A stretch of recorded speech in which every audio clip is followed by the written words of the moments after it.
бір нәрсе анық, біз не істесек те бір жаратушының разылығы үшін істедік, өкінерім жоқ.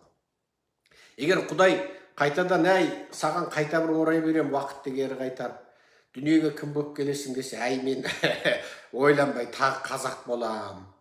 Осы қазақ деген халық аспан алақандай жер тебінгідей кезден ең сорлы кез осы кез. Бұрын енді айбарынан айығып, айдарынан желескен мықты халық еді. Осы ең сорлы кездегі, осы кездегі қазаққа жіберші. Соны біреу болмаса, екеуі болмаса да біреуін оятып қалармын деп, тағы да қазақ болуды тілеп аламын. Мен осы түрім жаман. Аман болыңыздар, қалың елім, қазағым.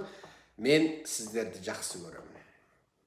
Алқаш әкесін жақсы көрген ұлы сияқты мен сіздерді жақсы көремін. Ем қонбаса да, дауа қонбаса да, дауасыз болса да қазақты жақсы көремін. Амал жоқ еді. Амал жоқ, шарам жоқ. Қайтайын енді. Не жаздым жаным саған.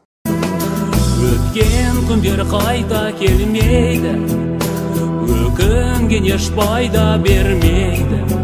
Не жаздым мен жаным саған.